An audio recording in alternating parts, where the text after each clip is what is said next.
मैं रवि कुमार, स्वागत है आपका रेनेसाइंस में। चलिए बात करते हैं 6 जनवरी 2021 के करंट अफेयर्स पर। आज जो है सबसे पहले हम लोग बात करेंगे 6 जनवरी का ऐतिहासिक महत्व क्या है। इसमें जो सबसे पहले जो डेट आपका आता है वो 1316। 1296 में दिल्ली सल्तनत में एक सुल्तान ने गद्दी संभाली थी। वो प्रसिद्ध सुल्तान थे अलाउद्दीन खिलजी। उनकी मृत्यु जो हुई थी आज ही के दिन 1316 में हो गई थी। अलाउद्दीन खिलजी के बारे में आप जानते ही हैं कि वो अपने आर्थिक सुधारों और बाजार सुधारों के लिए बहुत ही प्रसिद्ध थे और उनसे संबंधित प्रश्न जो है मुख्य परीक्षा के लिए बहुत ही इंपॉर्टेंट होते हैं, चाहे संघीय सिविल सेवा हो या प्रांतीय सिविल सेवा।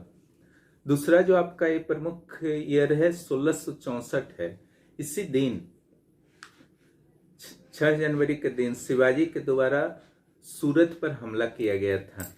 कई इतिहासकारों का कहना है कि लूटपाट भी बड़ी मात्रा में किया गया था। और 1664 का अगला चरण एक और आता है आपका 1670, जब सलेहर पर शिवाजी ने हमला किया था। 1899 में भी एक प्रमुख घटना हुई थी। लॉर्ड कर्जन वो वायसराय बने थे भारत के। लॉर्ड कर्जन के द्वारा जो है जानते ही कई तरह की समितियां बनाई गई, आयोग बनाए गए, और जो सबसे बड़ा उनसे एक घटना जुड़ा हुआ है वो है बंगाल का विभाजन 1905 ईस्वी में। इस कारण लॉर्ड कर्जन को मैंने यहाँ डाल दिया है।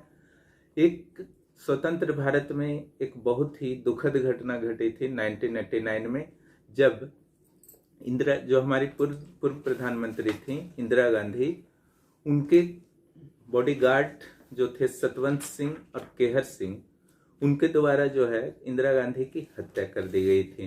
हालांकि जो हत्या कर दी गई 84 में हत्या कर दी गई थी, 31 अक्टूबर 84 में, और 1989 में केहर सिंह और सतवंत सिंह को जो है फांसी की सजा दी गई थी आज ही के दिन। यानी कि लगभग 4 साल जो है मुकदमा उन पर चला था। और 6 जनवरी का एक और महत्व जो है आपका, आज जो भी युद्ध में अनाथ बच्चे हो जाते हैं, कहीं भी युद्ध होता है तो युद्ध में अनाथ बच्चों के लिए आज जो है इंटरनेशनल डे मनाया जाता है, ताकि उन्हें किसी तरह की समस्या न हो और उनका भी पालन पोषण अच्छी तरह से हो, ताकि वे अच्छा जीवन जी सकें, अच्छे नागरिक बन सकें। अब हम लोग कुछ अंतर्राष्ट्रीय न्यूज पर आते हैं। जो सबसे पहला है, जापान से न्यूज आ रही है साइंस टेक्नोलॉजी के क्षेत्र में। उड्डयन सैटेलाइट छोड़ने का फैसला लिया है जापान के द्वारा। चूंकि अंतरिक्ष में इतने अधिक सैटेलाइट्स छोड़ दिए गए हैं अलग अलग देशों के द्वारा, क्योंकि जिसके कारण वहां पर भी एक गार्बेज जैसी सिचुएशन बन गई। एक्सेस जो है वहां पर पॉल्यूशन बढ़ चुका है, बोल सकते हैं। इसलिए जापान ने अब निर्णय लिया है कि वह उड्डयन सैटेलाइट को छोड़ेगा और यह छोड़ा जाएगा 2023 में। अभी इस पर कार्य जापान के द्वारा चल रहा है। इसमें यूरोपियन अंतरिक्ष एजेंसी के द्वारा भी सहयोग किया जाएगा। मैंने फेसबुक में पोस्ट किया था कि भारत के जो गणतंत्र दिवस हैं वहां पर जो मुख्य अतिथि के रूप में ब्रिटेन के प्रधानमंत्री जो हैं बोरिस जॉनसन, उन्हें मुख्य अतिथि बनाया गया था। लेकिन कोरोना के बढ़ते हुए मामलों के कारण बोरिस जॉनसन के द्वारा इस कार्यक्रम को रद्द कर दिया गया है और इसकी जानकारी उन्होंने स्वयं प्रधानमंत्री को फोन के माध्यम से दी है। और एक न्यूज आपकी चाइना से आ रही, इंटरनेशनल न्यूज। वहां पर जो अलीबाबा के संस्थापक हैं, फाउंडर हैं, जो हैं आपके जैक मा, उनका जो है पता 2 महीना से चल ही नहीं रहा है। इसके बारे में जो आशंका व्यक्त की जा रही है, हालांकि चीन से कोई भी समाचार इतनी आसानी से बाहर नहीं आता। वो एक साम्यवादी देश है और बहुत ही वहां पर मीडिया से रिलेटेड बहुत ही कड़े रूल हैं। फिर भी जो समाचार आ रहे हैं उसके अनुसार चीन जो है उन्हें कहीं ना कहीं नजरबंद कर रखा है और किसी न किसी तरीके से चीन चाहता है कि उनकी संपत्ति को हड़प लिया जाए। आपको पता ही होगा कुछ दिनों पहले ही उन पर अलीबाबा, उनकी जो कंपनी है, उस पर यह आरोप लगाया गया था कि वह छोटी कंपनियों को जो है नुकसान पहुंचा रहे हैं। इसलिए एक जांच टीम भी बैठा दी गई थी। कुछ दिनों पहले ही, 2-3 वर्षों पहले ही, जो आपके जैक मा हैं, उन्होंने एक इंटरव्यू के दौरान कहा भी था कि चीन में अरबपतियों का अंत दो तरीके से होता है, या तो जेल में या रहस्यमय मौत के साथ। शायद उसी दुष्चक्र में फंस चुके हैं। देखिए क्या होता है, वो जल्द ही इस स्थिति से बाहर निकले। भारतीय होने के नाते सभी लोग तो यही कामना करेंगे। अब चलिए कुछ राष्ट्रीय खबरों पर आते हैं। दक्षिण एशिया में ऊर्जा सुरक्षा पर एक हाई लेवल ग्रुप का गठन किया गया है। भारत के द्वारा वो गठन किया गया है। ये पूरे दक्षिण एशिया के लिए ग्रुप है, ध्यान रखिएगा, लेकिन गठन किया गया है भारत के द्वारा। इसके अध्यक्ष जो है विनय शाही हैं। ये जो है विनय शाही अध्यक्ष है, बहुत ही इंपॉर्टेंट है आपके लिए एग्जाम में। 1918 में एक समझौता भारत के द्वारा रूस के साथ किया गया था। यह था S-400 air defence missile system.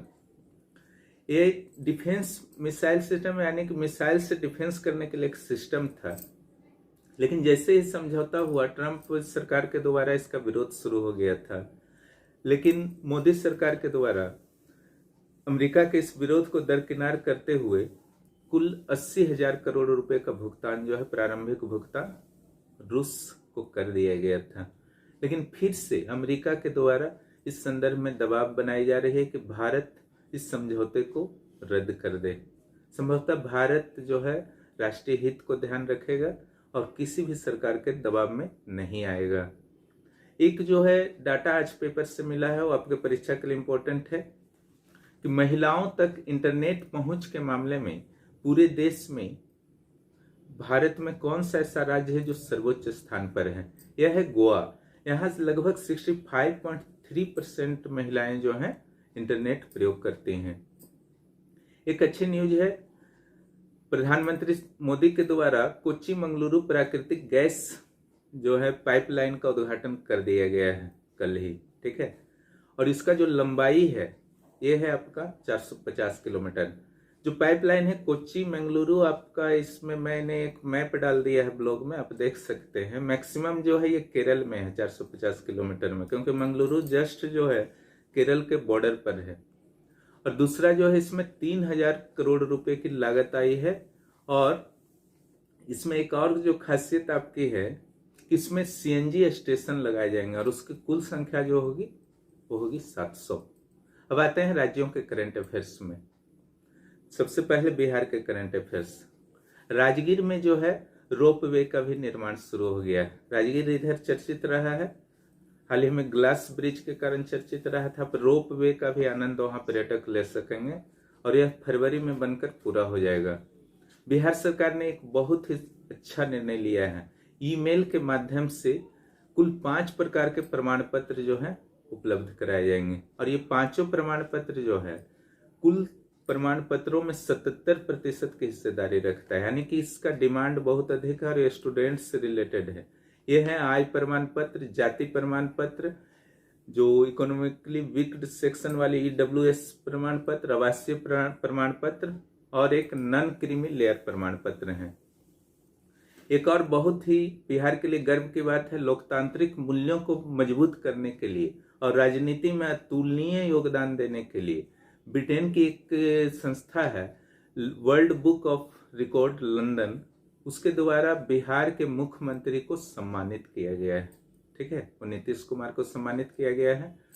Bihar से ही एक और करंट अफेयर्स है, एक ही सांस में बिना रुके हुए शंख बजाने का विश्व रिकॉर्ड बना दिया है। और इतना ही नहीं, उनका नाम भी Guinness book of world record में लिखा गया है। वो है आपके बेगूसराय के शंभू कुमार, ठीक है। इंपॉर्टेंट होने वाला है बिहार के आगामी परीक्षा में। इन्होंने 80 सेकंड तक बिना रुके हुए शंख बजाया। अब आते हैं झारखंड। आज ही प्रभात खबर में एक बहुत ही इंपॉर्टेंट न्यूज आया है आकांक्षी जिलों के संदर्भ में। आकांक्षी जिलों का कंसेप्ट जो है नीति आयोग के द्वारा 2018 में लाया गया था। इसके अंतर्गत कुल 112 जिलों को शामिल किया गया था और इन 112 जिलों में उन जिलों को शामिल किया गया था जो सामाजिक और आर्थिक रूप से पिछड़े हुए थे और अन्य जिलों के अपेक्षा ये कहीं ना कहीं पीछे रह गए थे। इसलिए यहाँ पर कार्यक्रमों, अलग अलग योजनाओं के क्रियान्वयन पर विशेष ध्यान केंद्र सरकार द्वारा रखा गया था और प्रत्येक माह आकांक्षी जिलों की रैंकिंग जारी की जाती है। तो इस माह जो दिसंबर माह की रैंकिंग जारी की गई, उसमें झारखंड के लिए गर्व की बात है कि प्रथम 5 में झारखंड के 3 जिले आए हैं और सबसे टॉप में भी झारखंड के जिला हैं।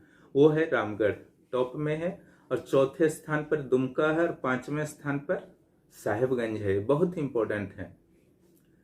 झारखंड के किसानों के लिए एक अच्छी खबर है कि वो बंजर भूमि पर, जो भी जहां पर खेती वगैरह नहीं करते वहां पर पावर प्लांट अब वे लगा सकते हैं। ठीक है, लेकिन इसकी अधिकतम क्षमता जो है फिक्स कर दी गई है। ये होगा आधा मेगावाट से लेकर के 2 मेगावाट। और जो उत्पादन होगा, कुछ तो स्वयं यूज करेंगे, लेकिन अगर एक्स्ट्रा बिजली बच जाता है तो उसको खरीदने की भी व्यवस्था जो है झारखंड सरकार द्वारा कर दी गई है। और यह क्रय कौन करेगा? झारखंड विद्युत वितरण निगम लिमिटेड, JVVNL। ठीक है, इस सप्ताह में एक बार क्रय किया जाएगा और इसका दर जो होगा 3.09 प्रति यूनिट होगा। हालांकि किसानों द्वारा डिमांड की गई है कि इस दर को प्रति यूनिट जो है 3.09 रुपये, उसको कुछ बढ़ाया जाए। हालांकि जो झारखंड विद्युत वितरण निगम लिमिटेड है, उसका कहना है इससे ज़्यादा नहीं बढ़ा सकते, अन्यथा उपभोक्ताओं की बिजली भी महंगी हो जाएगी। एक और खबर, ये बहुत अच्छी तो नहीं कहा जा सकती, जो रांची HEC को एक कार्यादेश मिला था 160 करोड़ रुपए का, जो विशाखापट्टनम स्टील प्लांट है आंध्र प्रदेश में, वो 1 साल पहले कार्यादेश मिला था, लेकिन उस कार्यादेश पर अभी तक काम ही नहीं शुरू हो पाया था, जिसके कारण विशाखापट्टनम स्टील प्लांट के द्वारा यह एक समझ लीजिए रिमाइंडर दिया गया है, चेतावनी समझ लीजिए कि अगर कार्यादेश का पालन तुरंत नहीं हो पाता है तो किसी और कंपनी को इस 160 करोड़ रुपए का कार्यादेश दे दिया जाएगा। ये झारखंड और HEC के भविष्य के लिए उचित नहीं होगा, इसलिए कार्य शुरू हो जाना चाहिए ताकि ऐसी समस्या फिर भविष्य में ना उत्पन्न हो। इस ढंग से आपका आज का करंट अफेयर्स था। आप लोग अच्छी तरह से पढ़िए, और इस करंट अफेयर्स को रिटर्न रूप में चाहिए तो आप हमारे ब्लॉग पर जरूर विजिट करें, www.renesais.com। हमारे Facebook page, Facebook group, Telegram group और यूट्यूब से जुड़े हुए रहें। इंस्टाग्राम और ट्विटर पर मुझे फॉलो करें, वहाँ पर भी तरह तरह की न्यूज दिए जाते हैं, सामग्रियाँ दी जाती हैं। और आप लोग अपनी पढ़ाई जारी करें, वैकेंसी का वेट नहीं करें, क्योंकि वैकेंसी आने के बाद जो है समय बहुत ज़्यादा नहीं दिया जाएगा। तुरंत प्रारंभिक परीक्षा होंगे और मुख्य परीक्षा की यहाँ पर गारंटी नहीं है, हो सकता है लंबा समय भी मिल जाए, फिर हो सकता है 3 माह के अंदर भी हो जाए। इसलिए प्री एग्जाम से पहले ही आपकी मुख्य परीक्षा की तैयारी भी हो जानी चाहिए, चाहे 1 डे एग्जाम हो या सिविल सेवा का एग्जाम। धन्यवाद।